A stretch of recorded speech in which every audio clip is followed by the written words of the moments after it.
मौत के बाद क्या होता है ये वही लोग बता सकते हैं जिनकी मौत हो चुकी है, लेकिन जब वो वापस आए तो उनकी बातें सिर्फ एक ही सच को बता रही थी।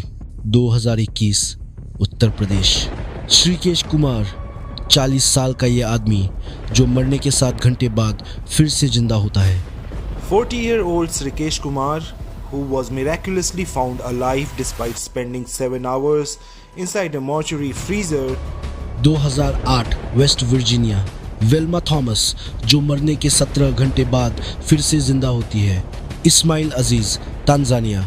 इस बंदे ने तो हद ही कर दी, पूरे 6 बार मरने के बाद फिर से जिंदा होता है।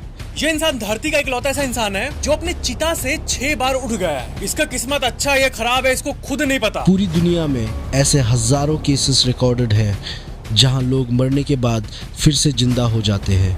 कोई कुछ मिनट के बाद तो कोई कुछ घंटे के बाद फिर से जिंदा होते हैं। जो कुछ समय मरने के बाद फिर से जिंदा होते हैं इसे नियर डेथ एक्सपीरियंस या NDE बोला जाता है, यानी डेथ और NDE नियर डेथ एक्सपीरियंस में बस इतना ही फ़र्क है कि एक में आप अपनी फिजिकल शरीर में वापस आ जाते हो और दूसरे में यानी मौत के बाद आप वापस नहीं आ सकते।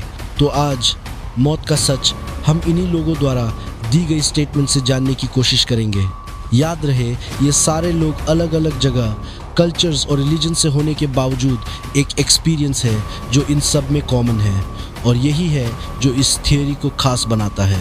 डॉक्टर रेमोंड मूडी एक अमेरिकन फिलोसोफर और साइकाइट्रिस्ट, उसकी किताब लाइफ आफ्टर लाइफ में वही पैटर्न दिखाई देता है जो हज़ारों NDE पेशेंट्स ने एक्सपीरियंस किया है।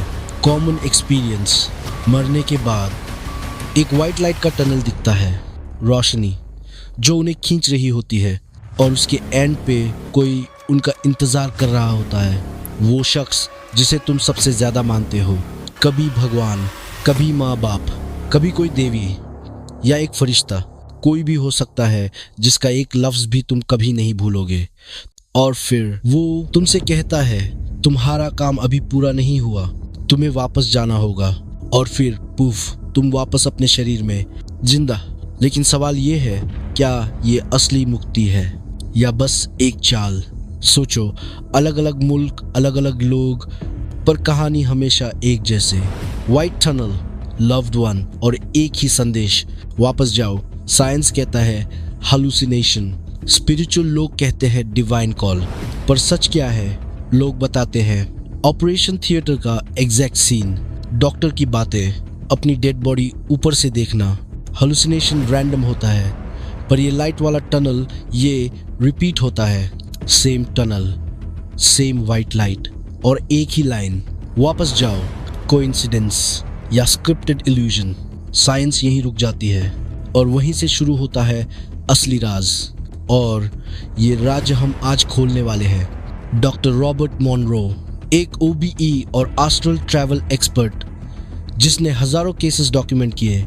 एक दिन OBE के दौरान उनकी मुलाकात एक नॉन फिजिकल एंटिटी से होती है और उस एंटिटी ने उन्हें एक कड़वा सच बताया कि दुनिया एक फार्म है, एक लूश फार्म, लूश ह्यूमन एनर्जी जो निकलती है जब कोई दर्द, डर, गिल्ट, हार्ट ब्रेक में होते हो। हर एक इंटेंस इमोशन से एनर्जी रिलीज होती है, और सबसे खास बात, जो सबसे ज़्यादा दर्द में होते हैं वो हाई क्वालिटी लूश बनाते हैं। और देखा जाए तो बहुत हद तक ये बात सच ही लगती है। दुनिया देखो, चाहे अमीर हो या गरीब, हर कोई सफ़र कर रहा है अपने अपने हिसाब से। फूड चेन जो हर किसी को पता है ये कैसे काम करता है। सर्वाइविंग के लिए किसी का हत्या करना ज़रूरी है। इसमें वेजिटेरियन और वीगन भी शामिल हैं, क्योंकि प्लांट्स भी फील करते हैं, रिएक्ट करते हैं और अपने तरीके से दर्द में होते हैं। और ये बातें प्रूफ हो चुकी हैं कई रिसर्चर्स द्वारा। हर लिविंग बीइंग का एक रोल है इस चेन में किसी को दर्द देना। अब सवाल ये है, कौन और क्यों लूश को कलेक्ट करता है? इसका जवाब है पुराने नॉस्टिक टेक्स्ट में दिया है आर्कॉन्स, जो नेगेटिव एनर्जीज पर सर्वाइव करते हैं।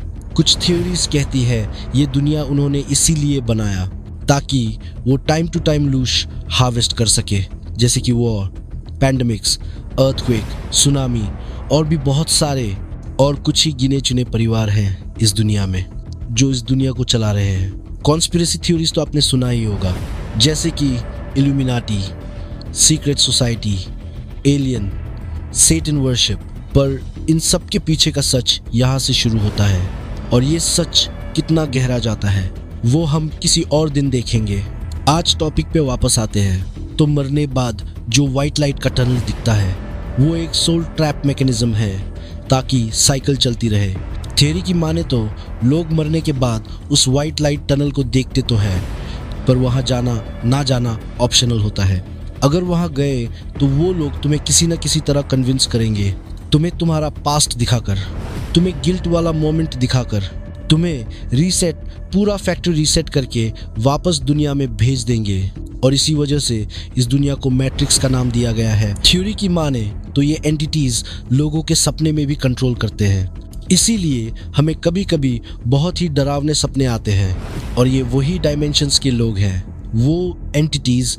शायद आपने भी कभी नोटिस किया होगा, अगर सपने में कोई आपको डराता है, और अगर आप नहीं डरते, पर ये बहुत रेयर है, लेकिन अगर आप नहीं डरते तो वो डराने वाला जिस भी सूरत में है वो चला जाता है। और सपना यानी ड्रीम ये बिल्कुल भी रैंडम नहीं है, ये एक बड़ा राज है। और इसीलिए ज़्यादातर सपने को हम उठने से पहले ही मिटा दिया जाता है। मुझे पता है कि किसी के लिए ये थोड़ा कंफ्यूजिंग हो सकता है, पर मैंने एक भी बात खुद से नहीं बोला। हर एक बुक का लिंक वीडियो डिस्क्रिप्शन में मिल जाएगा। मुझे पता है कि ये बहुत कंफ्यूजिंग है, क्योंकि कई सारे पॉइंट्स और टॉपिक को जोड़कर ये वीडियो बनाया है।